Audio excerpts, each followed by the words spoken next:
So, hello guys, welcome back to my channel at Overhill TV.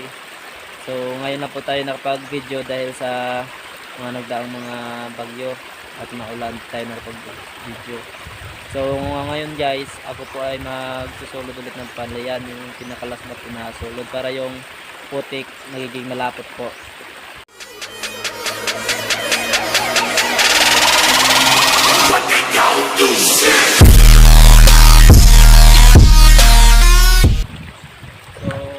Guys, start na po tayo ng surod.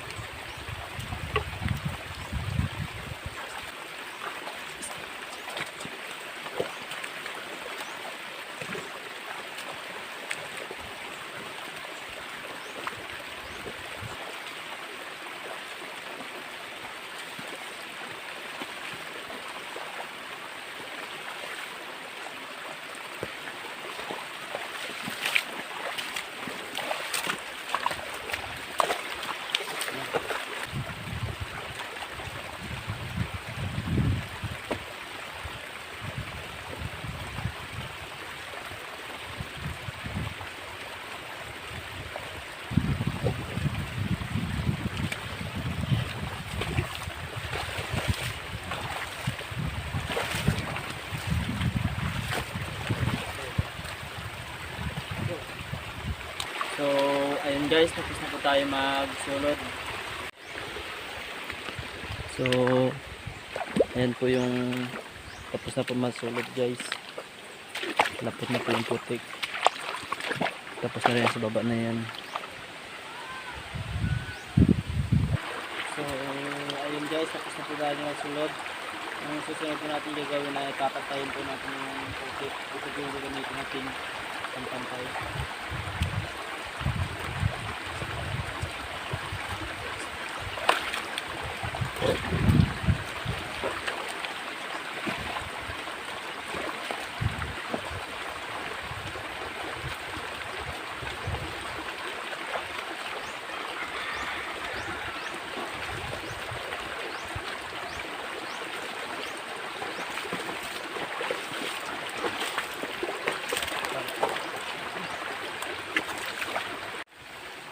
So, ayun guys. Tapos na po tayo magpantay. Yan po. Tapos na po yan mapantay lahat.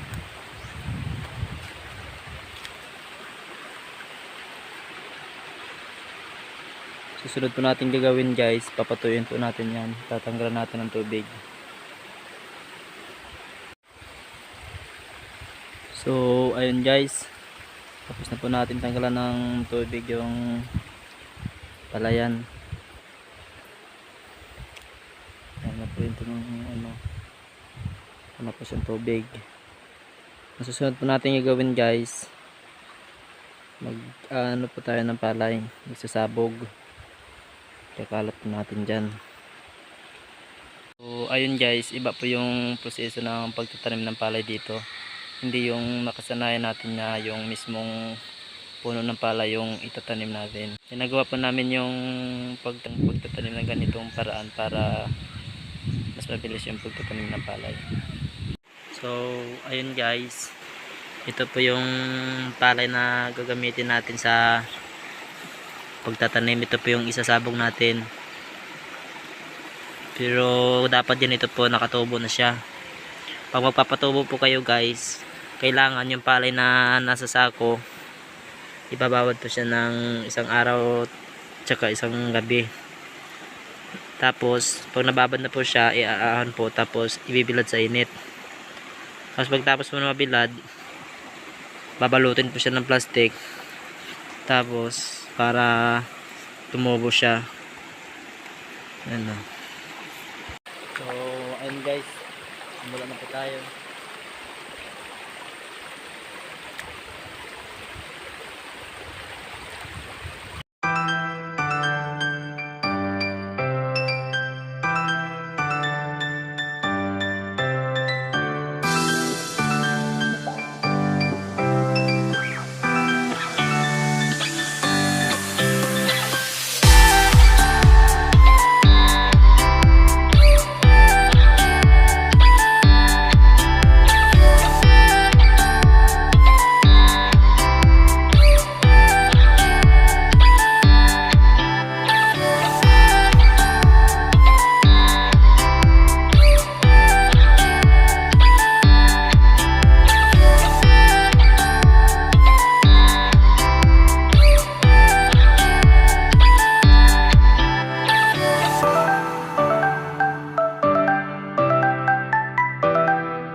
ayun guys, dapat din nyo lang siya kakapal yung pagka sabog ng palay para hindi gaano masikip pag tumubo na.